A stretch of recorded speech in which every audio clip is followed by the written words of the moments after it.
Alright guys, so I didn't make a video of me actually gluing the horn pieces on together, but here's a picture of it. What I basically did is I had those two basswood pieces, and I just glued it on as is. The pieces were big enough so they actually filled the whole space, and what I did is I positioned where I wanted the clamp, and then I cut. You can see where the clamp is connected, I kind of cut an angle so the clamp kind of fit perfectly, and once I pressed it against it, it was perfect. This one I'm doing the longer horn. I already did the lower horn at this point, which is nice because I could kind of rest that piece against the body. So yeah, that's how I did it, and it actually worked really nice. And I didn't have to do any dowels or biscuit joiners or any of that. It had a nice tight fit, and it adhered very well.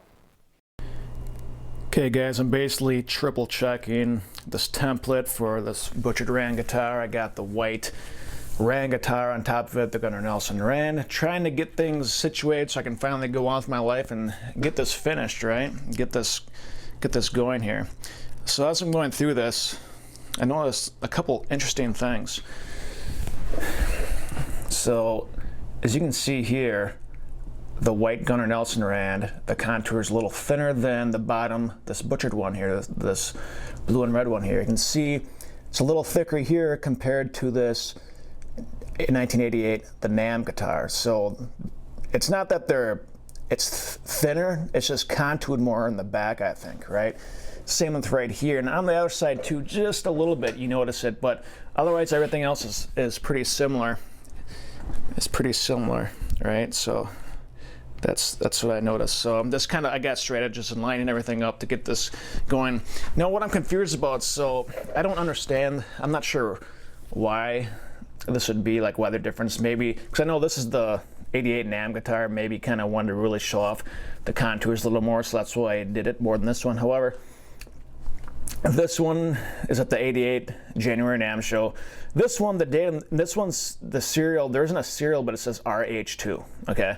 This one says RH4, and the date is November of 1987, which is completion date, so I'm kind of confused. So like technically this one was finished before the NAMM show as well, right? So I'm a little confused on the dates. That's something I'm going to have to do a little more research on.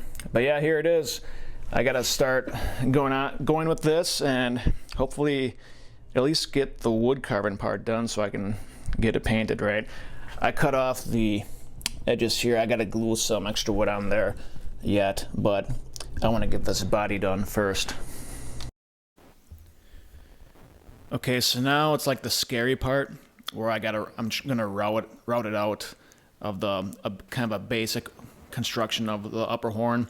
I went on the bandsaw already and I cut off the excess, and I'm going to try to get a little closer with the router, but I'm not going to get too crazy close. I kind of purposely put the template a little more outside so I can kind of hand sand it down.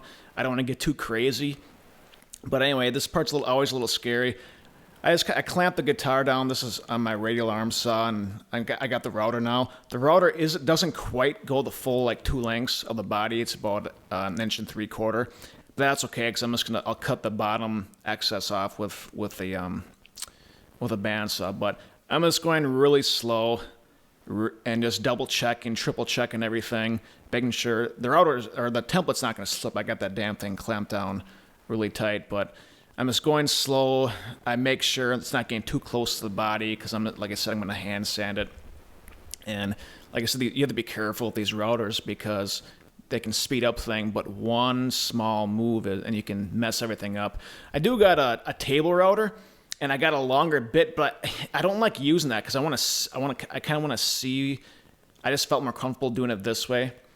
Sometimes you tape that on, and for some reason, even though it probably wouldn't have happened, I was afraid that it'd somehow slip and mess everything up, and that's that. Whereas this, I just felt more comfortable doing it this way for now. But usually, I also use the table router a lot, and I got it like a 2 2.25 inch bit, which could have cleared the whole thing. But this got the job done well. I kind of got the basic outline of it, and I cut that excess of the bottom off the bandsaw at an angle, kind of, so I didn't get the top of it at all. And overall, yeah, this worked out pretty well. And then I also did the other horn. And then once I'm done with this, then I went back and checked everything with the white Rand. I lined everything up. and it's kind of going really, really, really slow, quadruple checking everything. I sand a little, double check, sand a little, double check, because at this point I really don't want to go too fast and then go too sanding down too far in something. So at this point I got everything routed, and I got my straight edges, and I'm sliding the guitars up with everything. I go in the back, and I go by the nut, and then I kind of go by the horn cutaway area. So I line everything up, double check where the frets are, and I just kind of, and what I like to do here is I mark it up with like a pencil, and I take a flashlight and I look at from the straight up from the top to really see where I need to sand and make it really spot on. So that's kind of what I'm doing right now, and it worked out really well. And again, I'm just marking, I go sand, bring it back. I mark it, sand, bring it back, just so make sure I got it perfect. I'm not going too far in anything, because the one thing I don't want to do right here is go too far and then like have to cut off the horn and re-glue it on. That's something that just drives me nuts at this point. So I'm just being really safe. This whole process, it took me 6 hours to, at this time I'm kind of like 4 or 5 hours into it, I think. And I'm just double checking. Then I take the white rand off, put it back at a table. There's the template actually of the headstock. I gotta cut that out yet, and that's all finished.